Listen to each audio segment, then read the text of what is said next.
It's the thought that counts. It was December. The children were decorating their classroom and making Christmas cards. In Mr. Shaw's class, there were 44 boys who were excited that Christmas was round the corner.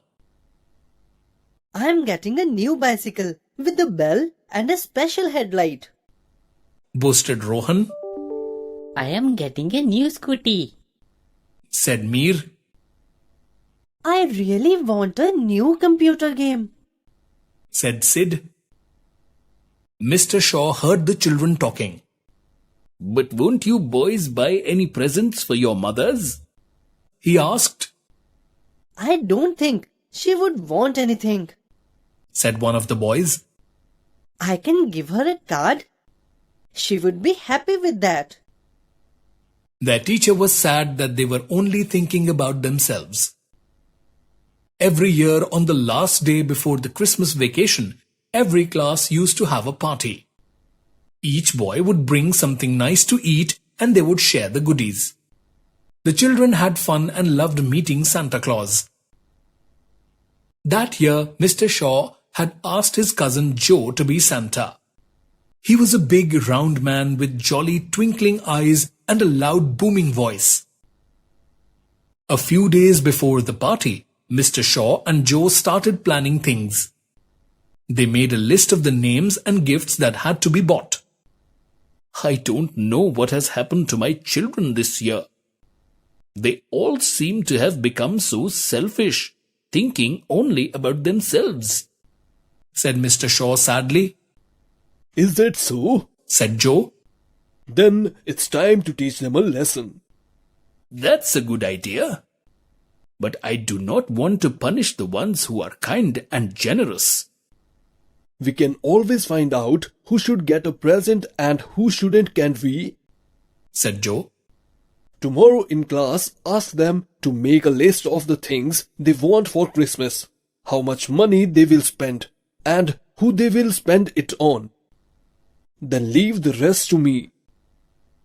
The next day, the boys made a list of things they wanted. Most of the lists looked like this. Sid Sharma, rupees 600. Things to buy, computer game, chocolates. However, a few lists looked like this.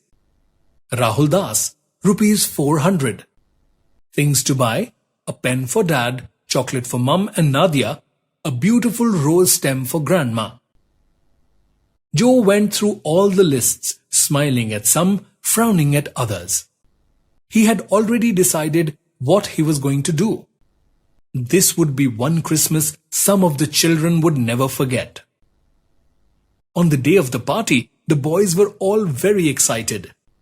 They had decorated the classroom with streamers and balloons. The small Christmas tree in the corner looked lovely with all the decorations and shining tinsel hanging from it. They enjoyed themselves singing and dancing before serving themselves what was laid out on the table. There was a lot of excitement as Santa and his helper entered. The children cheered when they saw his sack, but somehow this year the sack seemed quite small.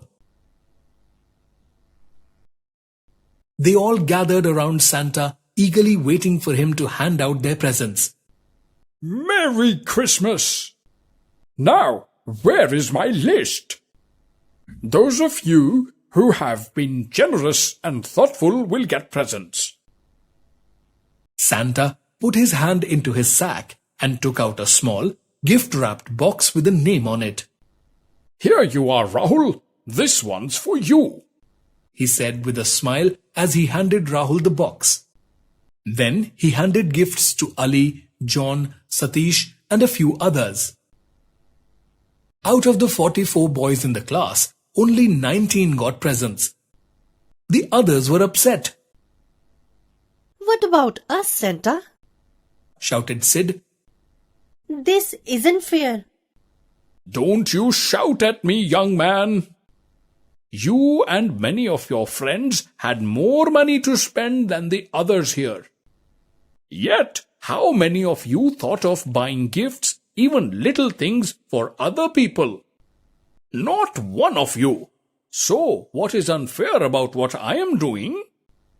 Is it unfair to reward those who are kind and generous? Oh, and remember another thing, boys.